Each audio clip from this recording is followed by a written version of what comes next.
The other thing that I wanted to mention was, do we want to mention Gottfried?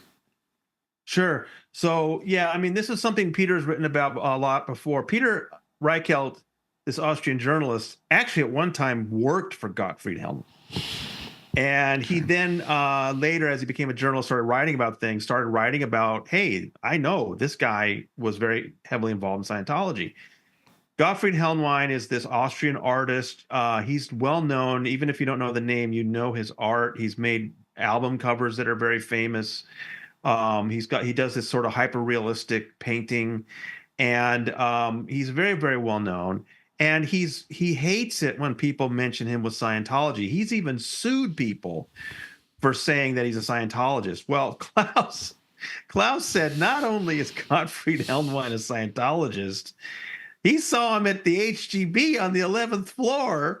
And Peter asked him, so he's OSA's man? And Klaus said, absolutely, he's OSA's man. So not only is Gottfried Helnwein a longtime Scientologist, which we all know, but I mean, Klaus is painting him to be a Scientology spy too. Yeah. So that's really fascinating. Also, he mentioned Neil Gaiman. He said that he was Klaus worked very closely with David Gaiman in the early 80s before the Guardian's office was disbanded, and that he was audited by Neil.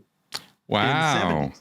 Yeah. Wow. Yeah. I think Neil Gaiman got out of Scientology around 1985, I think is when he got out, somewhere around there. That's right.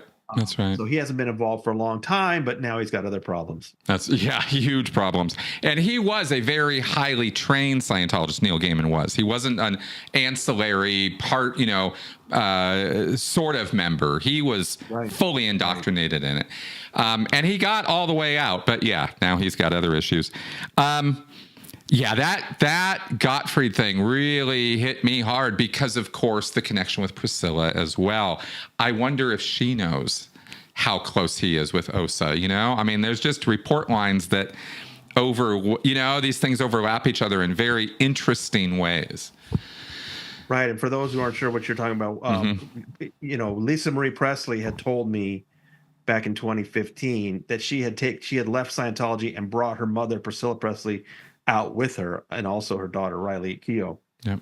But that since then, and since Lisa Marie's death, we've seen some things that suggest to us that Priscilla might be back in, and probably the strongest of which is that in February, I believe it was in February, Gottfried had a big showing at a major art museum in Vienna, and Priscilla went. And there were pictures of the two of them together. Right. So, does that prove that Priscilla is a Scientologist again? It's maybe not absolute proof, but it sure suggests it. And the other thing was that I remember we pointed out was that, this movie, the Sofia Coppola movie about Priscilla got made last year. And Priscilla did some filming for some extras on the DVD or whatever. And she's literally wearing a Scientology cross in the video. So I think Priscilla's back in.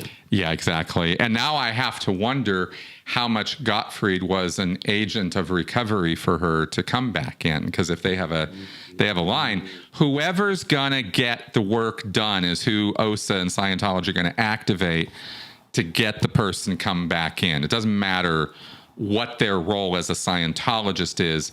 If they're tight, loyal, willing to do what the group says, they'll be activated to do whatever needs to be done. And Priscilla would definitely be considered a high-value target, right, of somebody to recover. So right. I could see that. So it just kind of sheds more light on the back scenes of all of this stuff. And that's what I love about this is just undoing it all.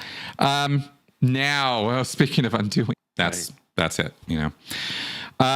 Okay, now this was a bomb diggity. This was amazing. You had a report of this guy from Germany. Please, what is this all about?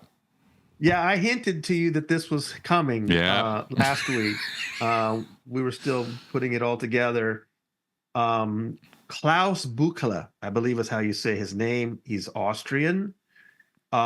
He decided to give an interview to Peter Reichelt, another Austrian, who we know because Peter is the journalist who 25 years ago helped produce this wonderful German documentary where they actually flew helicopters over Int Base for like the first time. So this was a big deal. 1999.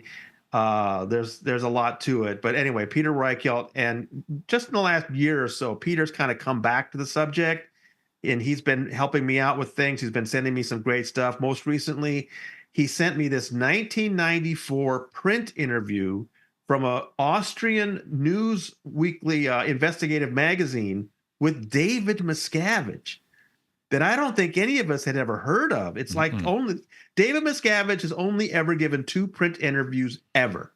1998 to the Tampa Bay Times, it was St. Petersburg Times then, and this 1994 magazine interview right during that all that conflict with Germany. But it was the Austrian publication. So Peter resurfaced that, gave it to me, and translated it for me. We published that. People loved that because Miscavige was like over the top with his bluster. And at that time, Peter mentioned to me, by the way, one of the reason that happened is that 2 of the top people in OSA at that time were Austrians, Kurt Weiland and this Klaus. Right. And he said, I'm talking to Klaus. Kurt's still in. Kurt is still a prisoner in the hole or whatever. He's stuck out in base. But Klaus is out, and Peter let me know I'm talking to him. I'm interviewing him. I'm gonna translate the transcripts for those interviews and send them to you. So it took a while. He sent me transcripts from several different interviews. And what I did was, they had talked at several different times. I just rearranged them chronologically. I didn't change anything that they said. I just rearranged them so it made a little more sense chronologically. So we learned about Klaus's whole career, which was that he had first gotten into Scientology in Munich in 1973. But before long, he was involved with the Guardian's office in England during Snow White. And he was running the legal department for the Guardian's office worldwide in London. And then, of course, Snow White all fell apart and there were prosecutions and stuff. And so he then was like when Jane Kember went to prison and Mary Sue went to prison. The way he said, he was basically the last person in the Guardian's office shutting it down as they turned it into the Office of Special Affairs that we know today, and that he helped name it. I mean, this guy was in the middle of all this stuff, and then he became a top guy at OSA. Basically, he was in charge of all of Europe. So he was helping Heber Jensch get out of prison. He was helping Italy when some of its orgs were shut down.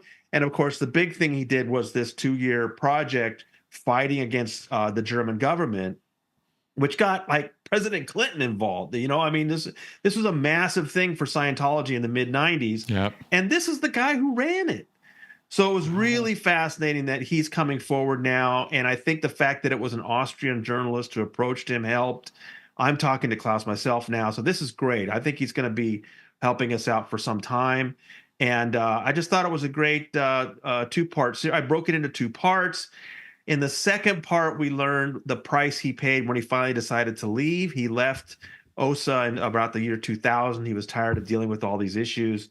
And then, of course, the thing that everyone's telling me they thought was great was that he was emphasizing that in OSA, Scientology secret police, Scientology secret service, that it's very compartmentalized. And Marty Rathbun knew a lot of things, but not everything. Mike Rinder knew things, but not everything. And everybody had their own little pieces of it. And he had his piece. And that was very important to keep in mind. He said, but the one person who may know more than anybody else about all the dirtiest operations, the smear campaigns, is a woman in Los Angeles named Linda Hamill. That's it. Now, we knew that name before. I've written about her before, but very little. There's very little known about her. I've only ever seen one photo of her face. There's another photo of sort of the back of her head, but we were able to get her picture on her driver's license. But that's it. And this woman apparently knows where all the bodies are buried. And as Klaus was saying, if you're going to depose somebody, depose Linda Hamill. She knows all this stuff. So that was fascinating. Anyway, by 2000, Klaus was done. He got out and he became a public. So he was no longer part of OSA, but he was still a Scientologist. And then, like so many other Scientologists, he saw how things were, changing, and that Marty Rathbun left and Mike Rinder left, and that really surprised him. And then what really changed things for him, like for so many other people, was the Debbie Cook letter. The Debbie Cook email she sent out January 1st, 2012, that laid out how David Miscavige was not following L. Ron Hubbard's policies and was really leading Scientology in a different direction, led so many people to question their dedication to Scientology and a lot of people to leave. Yeah. What Klaus decided to do at that time was to go visit Marty Rathbun. And of course, Marty warned people, you come to my house, it's under OSA surveillance 24 hours a day, you'll be declared. But Klaus decided to go ahead and do that. He went to see Marty. He was declared, and his daughter, Yasmin, disconnected from him, and he has not heard from her in 13 years because of it. That's sad. So yeah, he paid the price that so many people do. And I think, he held out hope for a number of years that if he kept his mouth shut, maybe he'd be able to get back to her. But I think now it's been enough time. He realized that's not going to happen. So he decided to come forward. Yeah. So a lot of confirmation of some things we knew before, some new details about how things worked. Really fascinating. I'm glad Peter convinced Klaus to give this interview now. Big time. I have not even finished all of it yet, and I have been blown away by what I've been reading because it's shed so much light on some things that we had suspected or thought, where you put things together, but it's nice when somebody comes out and goes, no, what you put together, that's exactly what happened.